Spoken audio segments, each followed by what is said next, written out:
It's Friday Not Live! Presenting part 2 of Comics Under House Arrest. emceed by Kim Burns.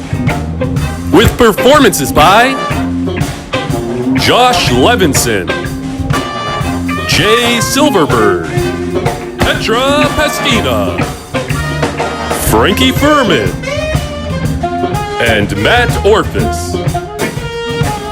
And now for your host, Meg Rodriguez. Hi, I'm Meg Rodriguez. Thank you for tuning in.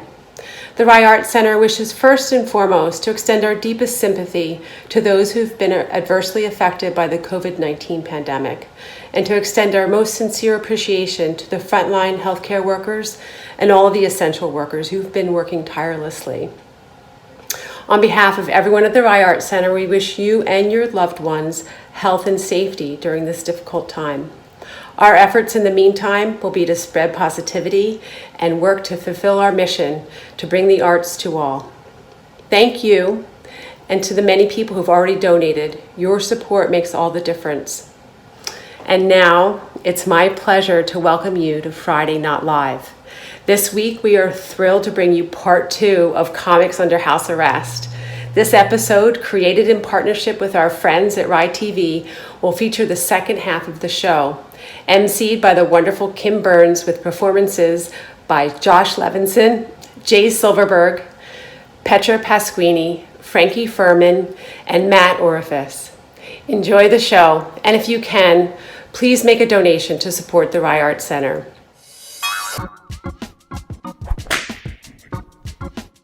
Nancy, we love the fRYEday Center. Here's what you guys are all going to be broadcast on this spectacular show next Friday. It's going out to 6,000 people. Now, before we move on, a few of you are familiar with a song that I do. I'm going to sing it. This is especially for Mother's Day, also known as House Slave Day at my house. And seeing how Bill Withers died during the pandemic, not of corona, you know how it's sort of like with complications from corona, with like, but not him. Anyway, so this is Ain't No House Slave by Kim Burns. Ain't no clean sheets when she's gone. Woo. Dirty laundry every day. Ain't no cooking when she's gone, and the house is just a hole. Anytime she slips away, I wonder this time where she's hiding. In the closet or the garage, we will track her tired ass and find her face inside a glass. How long the vodka gonna last? Well, I know.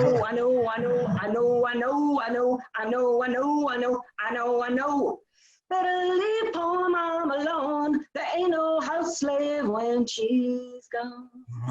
Woo! I didn't know you could sing. What a great voice. Okay, that was so much fun because, you know, why not, right? What else have I got to do? Okay, but we're moving on with the show. Josh Levinson, are you ready? You've zoomed all the way in from someplace in Connecticut. How's it going? Everyone, welcome Josh Levinson. Thank you. I just realized that this is the first time I've talked out loud today, so it's probably not good. Quarantine has been weird, you know. It's been going on for a while. I feel like I've been playing so many video games that I think I'm a virgin again. I don't know if you can get it back, but I think I did. I think it's happened. One cool thing though about having depression is that I was feeling pretty bad before all this, and now everybody's feeling bad, and I'm like, wow, I'm actually doing pretty good. Yeah. Doing pretty good. I actually thought this was for Rent-A-Center. I don't know what, some miscommunication. fRYEday Center. I've never even heard of it. No, I mean, please support the arts. It's great. Yeah, so, and if you support them enough, maybe they'll book me. So that'll be kind of a win-win, you know? We're all outside of the house again. I couldn't figure out why this show is at 5:30 p.m. But now I'm here, I'm like, oh, probably everybody else has to be in bed by 8, you know? Except for Frankie, who probably just woke up, you know? Okay, no more roasting. I'm just messing around, folks. All friends here. I just stole that joke from my friend who's also watching. Love you, Dave. Yeah, I'm from New Haven, Connecticut. Connecticut is a weird place because we're surrounded by proud places, you know? Like New York is a city that never sleeps, or Boston strong.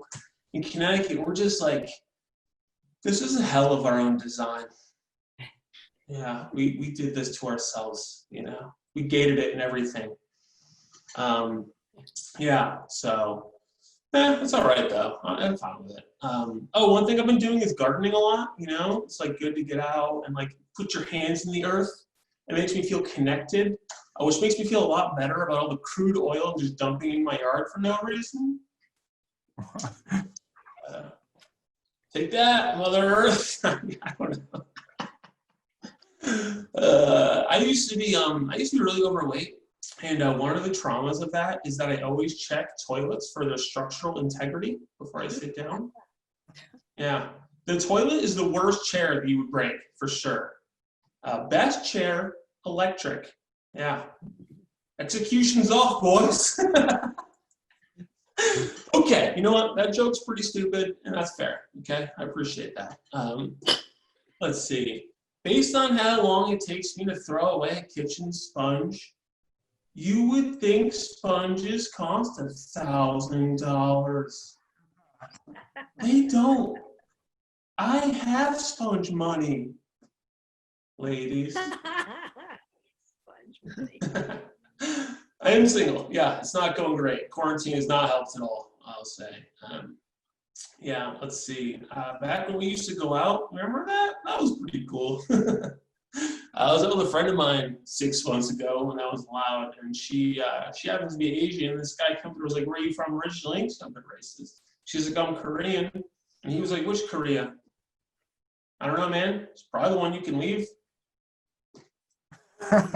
Yep. Good. This is like it's good. I was like, what is comedy that audience like? Luckily, I do open mics, so I already knew. I was already ready for the savage pain of comedy. All right, good. Love it. Let's see. I'm 39 years old, and people often tell me I look pretty young. I'm like, oh, like, what's your secret? What'd you do? What happened is when I was 14 years old, I got a computer, and I just stopped going outside. So you can stay young as long as you never see the sun or a girl. You'll be fine. Actually, I remember I was with a friend of mine when we were teenagers. We were walking by these girls, and I thought I heard one of them say, "You're cute," and I was like, "What?" And she's like, "Not you." Oh. It's cool that she didn't let me just go on with my life. Let's see. I'm from an interfaith household. My parents are 2 different religions, which is kind of a weird situation. You know, my dad is Jewish, which is why my face looks like this. Is this physical comedy? I don't know. Anyway, my dad's Jewish and my mom's Christian, and we went to church, and that's like weird because they're basically like, okay, all you got to do is come to church and have faith in Jesus, and you'll get in heaven, and everyone you know will be there except for your dad. And I'm like, I'm listening. Go on. My dad is awesome. He's just like not good at like emotional stuff, you know. Like I called my dad recently. I said, "Dad, my dog is sick. I don't know what to do." My dad was like, "That's why you don't get attached to things." My dad's advice for a sick dog is to not love. So yeah. I feel like young people love that joke, and older folks are like, "Was I a good parent?" A lot of reflection. Maybe too much. All right. I got a car not too long ago. It's not a new car. It's like a 10-year-old Kia. The day I got the car, I had a show in Rhode Island. So that day I drove. First day I had the car, I drove to Rhode Island. Do the show, goes pretty good. I get paid $20. Come outside, car is gone. I was like, do people steal Kias? Is that a thing? It turns out it's not a thing. I parked in a tow zone and got towed. I had to pay $140 to get my car back.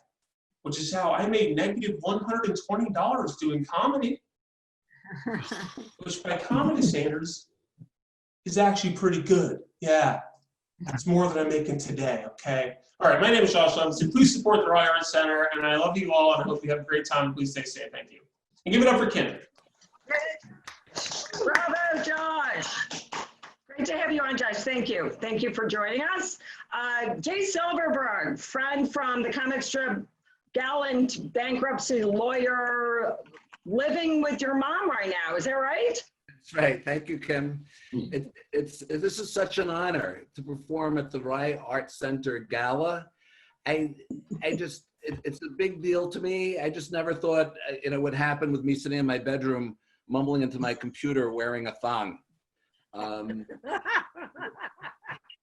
These are confusing times, things are different. I'm afraid to ask people how they're doing, mostly because I'm afraid that they might say, I'm doing great. And if they do, I have to spurn them. Anyone who says they're doing great, stay away from those people. But who is doing great? Pessimists. For pessimists, this is the greatest thing that ever happened. They're like, I was right. Who's doing terribly? Especially terribly? School shooters. You think you're frustrated? The worst, lying spouses. They're screwed. They can't say they're going to a cocktail party. They're like, honey, I'm going to see my other family. Or I'm going to meet Henry for a few minutes in the back of our Suburban. But it is great, for my 85-year-old Jewish mother. Usually the most she can hope for is like a 2-hour visit once a month. And then I say, I got to go do something unimportant. She's been here 6 weeks. She thinks this is the greatest thing that ever happened. And it's been a weird time for us. Our relationship has grown. At the age of 85, after a 60-year marriage to my late dad, she recently came out of the closet to me. She came out as a Cuomo-sexual. I'm very proud of her. It was brave. I'm a little nauseous, but she's obsessed. She's walking around the house in an apron, talking with an Italian accent, watching The Godfather all day. She even watched Godfather 3 the other day. And she's cooking tomato sauce. She's like, Andrew, he would have loved this. I'm like, Ma, can you just make some matzo ball soup? For Passover, we had brisket Parmesan. This Mother's Day is going to be really hard. It's hard to get a gift. And the only thing she'd want is a sexy picture of Andrew Cuomo. And I'll save you some time. They're sold out on Amazon. And by the way, Governor Cuomo, if you're listening to this, stay the heck away from my mom. Things are going well. I've been good. She's given me a later bedtime. And my mom, she's got some new hobbies, right? She's got, I live up in northern Westchester. It's very woodsy up here. And one of her hobbies, she likes to look out the window and figure out, it's really woodsy. She's like, how to make it look more like Queens or Long Island, where she's from, with the nice trimmed yards. I'm like, Mom, my neighbors are shitty. Isn't that enough? Her favorite hobby is looking for the cleaning lady didn't clean well enough back, when I let her come in here. It's like a big scavenger hunt. I find her crawling under the counters, under the oven, and she's absolutely thrilled. She's like, the girl, she missed the schmutz under the stove. They're all just top cleaners. And she loves it so much. I've started hiding dirt while she's sleeping. It's so cute. It's important. She comes down in the morning. She looks under the counter. She finds some dirt. I say, Happy Jewish Easter. And by the way, it's very hard to find schmutz on Amazon right now. And she keeps busy. She's been looking for a Groupon, for after this is all over, for a trip to Italy. And she just says, Andrew, you would have loved this. I'm like, and Governor Cuomo, stay the heck away from my mom. But she's missing a lot of things. She used to like to play mahjong all day. And I'd like to learn to play with her, but I've read that there's a direct correlation between playing mahjong and walking around the house with a house dress and saggy tits, and interfering in your children's lives. And I've read a little about it, and I found out that in Mahjong, you have to yell out things in Chinese. And my neighbors are really racist. It's not a good environment for that. I live up in Bedford. It's kind of a fancy neighborhood, very waspy. I'm actually the village Jew, and I was recently reelected as acting village Negro until we get a real one. My mom, and I walk around the neighborhood with my mom, and I'm like the weird guy here. I'm the divorced guy who lives alone, like in a family neighborhood. I can't even give away Halloween candy. And I don't know what they're thinking. Like when they see me walking, with my mom, are they like, do they think I'm like a trophy husband, or, like we've got something going? I just like the sound of hips breaking. But I have been, dating a little I've done some Zoom dates during the pandemic, and I love it. I can find someone to dislike me for free. No wasting time. No wasting time leaving the house. And these dates have something I always wished for on every date: a mute button. The pandemic hasn't affected my sex life at all because I never had one. And nowadays sex is very dangerous. They've redefined unsafe sex as any sex act with any partner who's in the same room.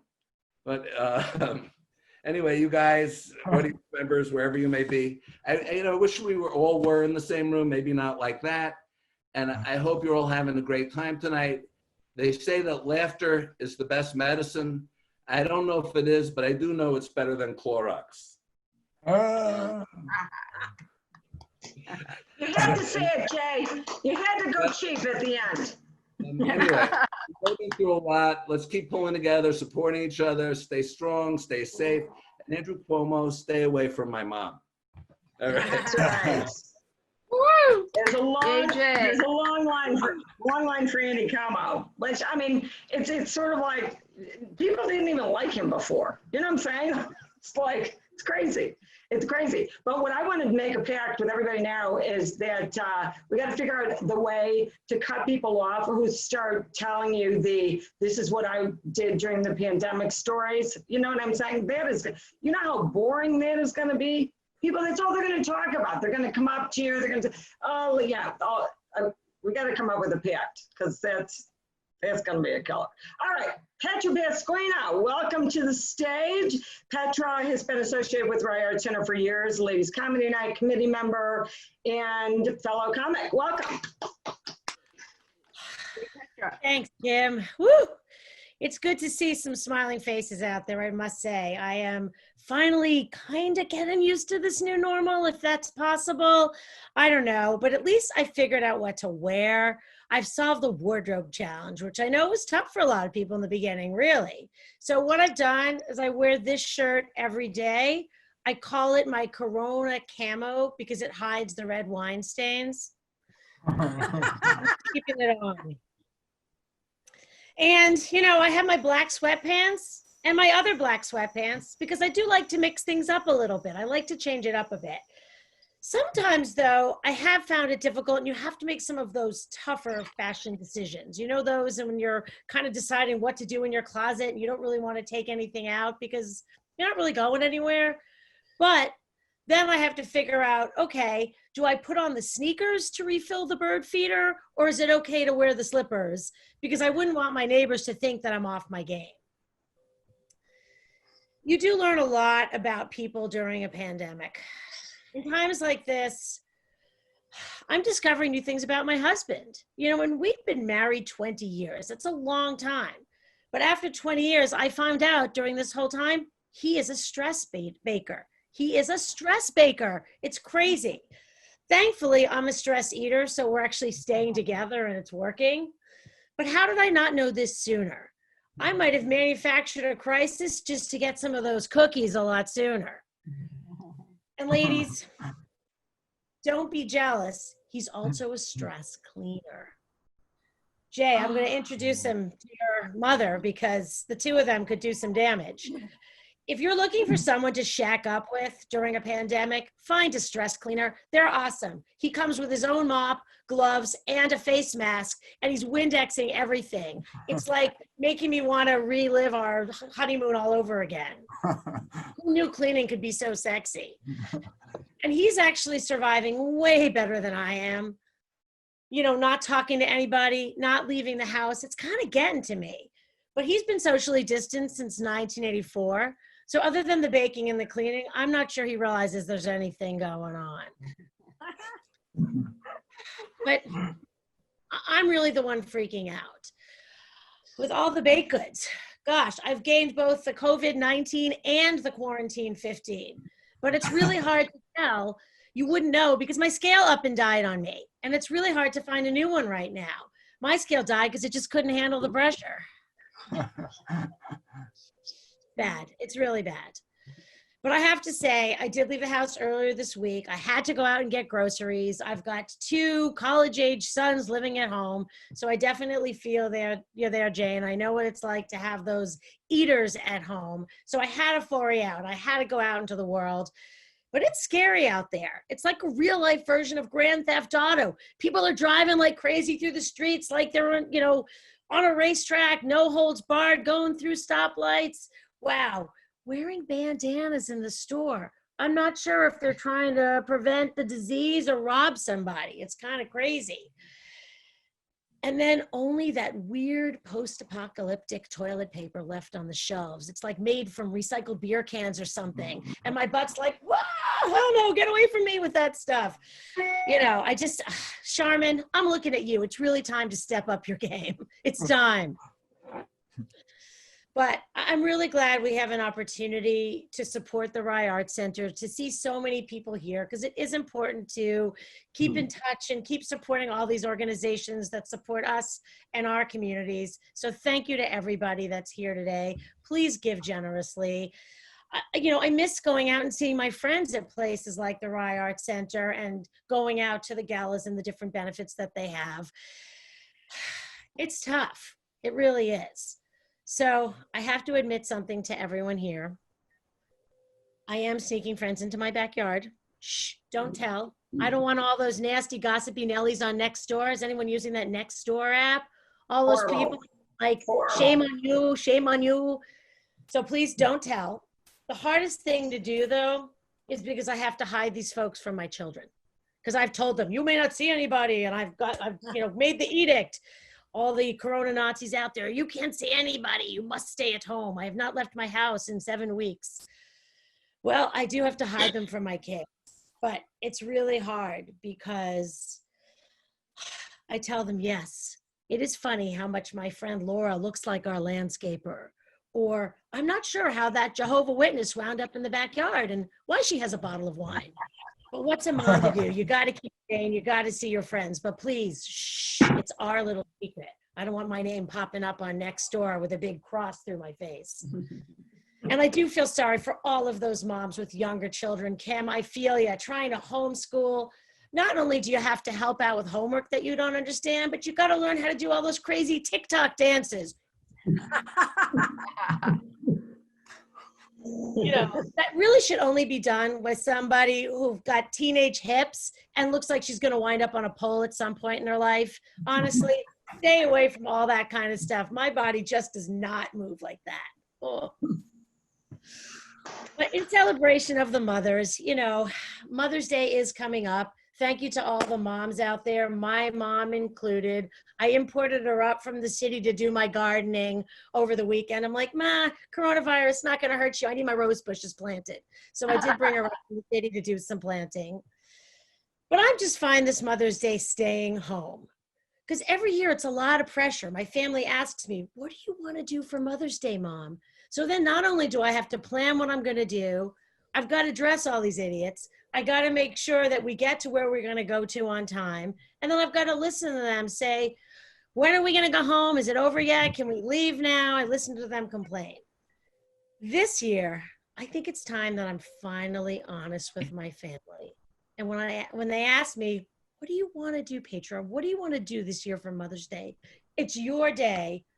I'd like to be able to say to them, I want to take a bath, with a glass of wine while watching some softcore porn and getting a massage from our hot neighbor. So leave me the hell alone. Not sure how that's going to go over. The other thing I found out that during a pandemic, day drinking isn't just for vacations and Sunday brunches anymore. But isn't it ironic that liquor stores are closed? I mean, liquor stores are open, but rehabs are closed. Who knew? You know, I don't know what I'm going to do at the end of all of this, because I used to measure my drinks by the glass. And now I love that big old cup that Nancy has. That can hold an entire bottle. That's how I'm measuring my drinks now. Yeah, it's crazy out there. It really is. And if all else failed, I could always have Amazon remind me of how much I drank the night before. When I received the t-shirt in the mail the next day that said #1 soccer mom, and my kids don't even play soccer, I knew I'd been on a bender the night before. But now, Amazon doesn't know if or when they're even going to be able to deliver my package. So all bets are off. I'm opening both the red and the white.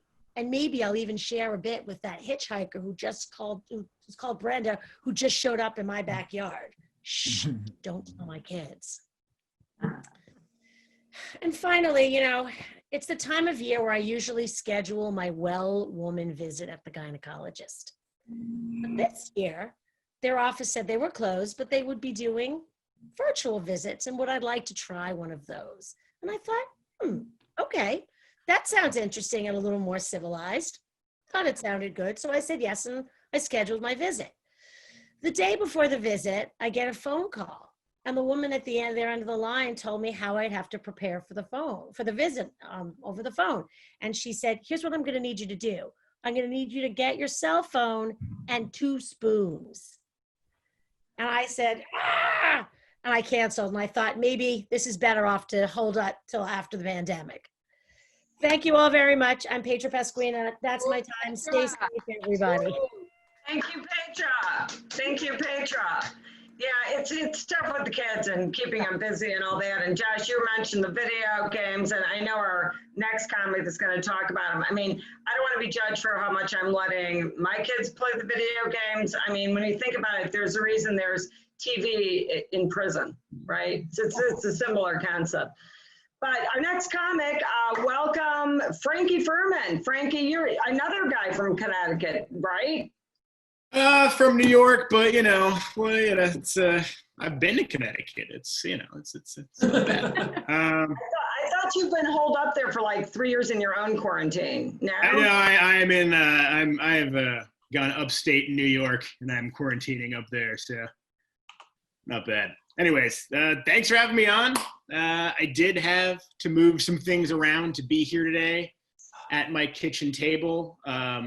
Namely a 1,000-piece Birds of New York puzzle, but happy to do it for the Rye Arts Center. Sorry my hair is a little long right now. I haven't been able to get a haircut since this pandemic started, and then also like the 3 years leading up to it. So I've got like a look going on right now that's somewhere between Jerry and Cherry Garcia.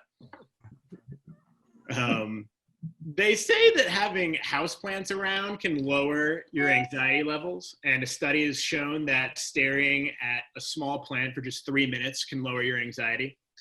That is, unless you are worried about how often you need to water your small plant, or like spider mites, or what does medium indirect light even mean? Studies have also shown that you can't overwater Xanax, so interesting. I took down all my dating profiles because I was starting to feel like a house that's been on the market for a long time. People just see price reduction after price reduction. So I bounce around all the different apps like, Tinder, Bumble, and Zillow. I set my radius so large that time zones are becoming an obstacle. And I really want to blame the pandemic on this, but I think I just maybe need to look inside a little bit here on this one. Some good news about the pandemic. I don't really get the Sunday scaries anymore because every day is so terrifying. So that's fun. I'm pretty used to giving up belt loops because of my eating habits, but during this quarantine, I've noticed that I'm starting to give up notches on my watch band, which is concerning because wrist fat seems like some like next level warning signs. I've always been like a third notch guy, but I'm stress eating so much right now that my third notch feels like a tourniquet. So that's a problem. The last time I got to go out to the movies, I saw this documentary at the IFC. And when the movie was over, everybody in the audience stayed for the credits. So I figured, okay, art house cinema, real intellectual film types. We'll all pretend to watch these credits for 45 seconds, turn to the person next to us and say, oh, so that's who the assistant to the third grip was. And leave. 2 minutes go by, and I'm still trapped in the middle of the aisle. I don't understand why. This isn't a Marvel movie. There's no post-credit sequence. Robert Downey Jr. isn't going to come out at the end of this documentary and announce that like Iron Man 11 is coming out in June. I feel like an art center was the wrong crowd for this joke. I see that now. That's on me. I had to cancel my annual physical, which is good because I really wasn't looking forward to that. I usually just go because I think it's important to keep track of my gradual slide into diabetes for posterity's sake. I'm officially at risk for gout. Last year, my doctor was asking me a lot of pointed questions about my lifestyle. You know, do you drink alcohol? Yes. I didn't even let him finish. I thought he was offering me a shot or something. Do you eat a lot of red meat? There are literally pieces of red meat in my beard right now. So the other comics are probably super happy. We don't have to share a mic right now, which is great. Do you eat a lot of shellfish? Only when the lobster roll is in season. So there's a lot of pressure in our everyday lives at the moment. And now more than ever, I feel like I need to make damn sure that when I sit down on the toilet, that experience is going to be worth the toilet paper. You know what I mean? Like, and this is not a time for wet farts and false alarms. Every sheet counts. The most expensive coffee in the world is something called Kopi Luwak, and it comes from Thailand. It can cost up to $600 a pound because the coffee beans are first eaten by this exotic animal, digested, pooped out, and then harvested. And I was thinking that I could do that for way cheaper. So if that sounds like something you guys would be interested in, come DM me. We'll work something out. All right, I think that's my time. That's thanks, guys. Appreciate it. Frankie Furman. Frankie Furman. Well, now that I know you're in New York, I can come over for a cup of coffee. Yay, Frankie. And our last comic is really from Connecticut. He really is from Connecticut. In fact, he was a finalist in the funniest comic in Connecticut contest. Say that 100 times. Just recently, and I think he lost to a guy from Jersey. I don't know. But anyway, everybody welcome our last comic of the evening, Matt Orifice. Matt. Hello. Can everybody hear me? I hope not. No. I don't know about you guys, but I'm really confused lately because all these news reports can't really decide what we're experiencing right now. I mean, are we in difficult times? Are we in challenging times, unprecedented times, extraordinary times, uncertain times? Make up your mind. Let me help. I think we're in uncertain times because I'm uncertain when the last time I showered. I'm uncertain how to pronounce Elon Musk's son's name. I'm uncertain if my marriage is going to survive this. I'm uncertain why anyone voted for this president. And I'm uncertain if I'll ever go outside again now that we have murder hornets. Oh. Anyway, so about a month ago, my friend called me up and he said he was really bored and he's going to start his own personal drinking game. So I decided that he would take a drink every time Donald Trump said something stupid. So I called him up last week to say I was going. He said he'd call me right back as soon as he got out of rehab.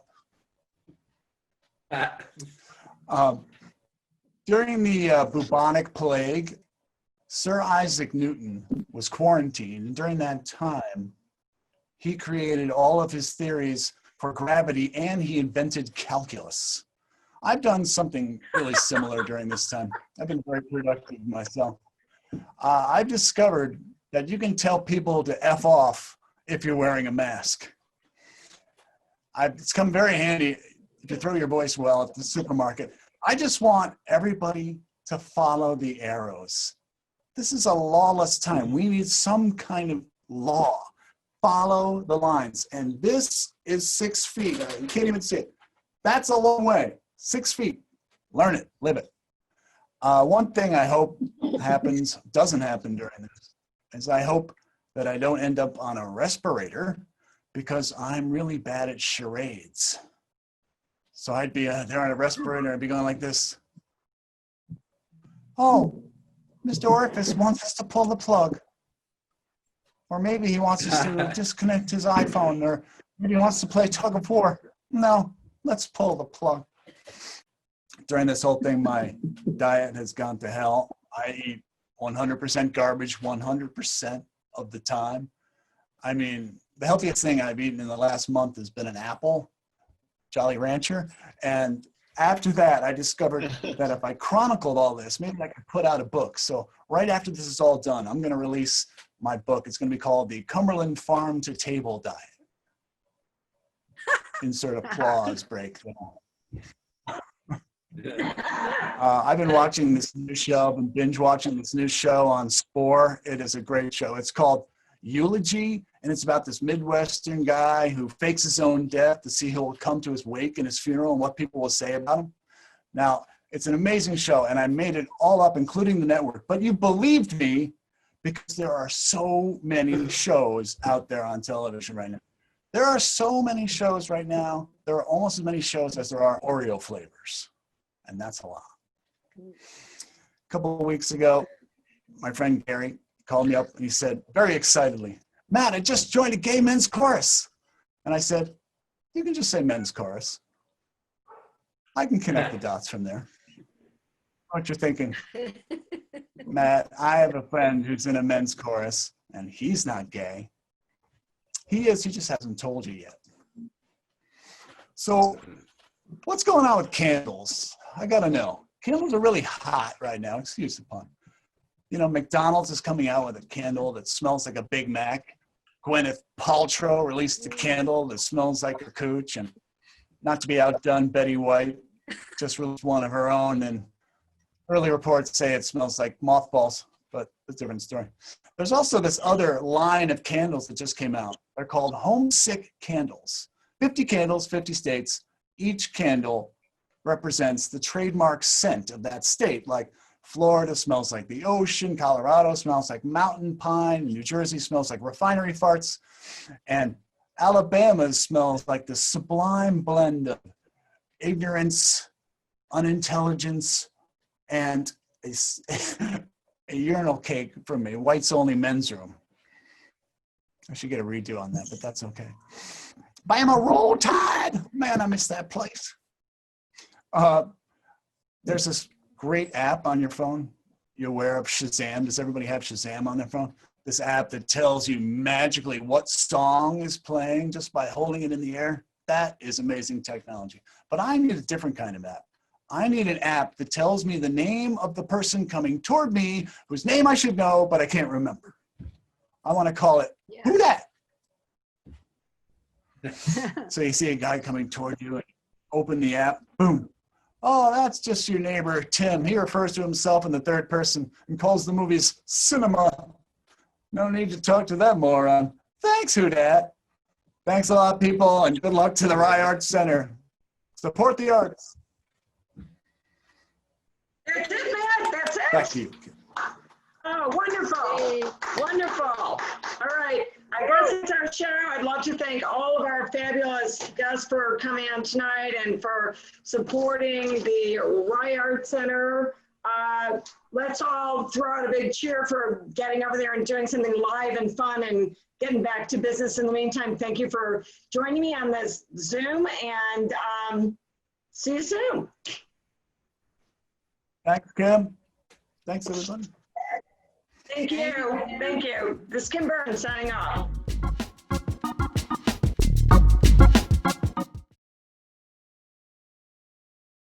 That's our show. Thank you so much for watching. If you can, please make a donation. Your support will help us provide scholarships, free classes, and more. Thank you so much to Kim Burns, Josh Levinson, Jay Silverberg, Petra Pasquini, Frankie Furman, Matt Orifice, and of course, our friends at fRYEday. Thanks to our board, co-chairs, and committee for your generosity and commitment. Thank you to my colleagues on the staff for working to put this together. And thank you to all of our donors and members who make our work possible. This support means so much to us.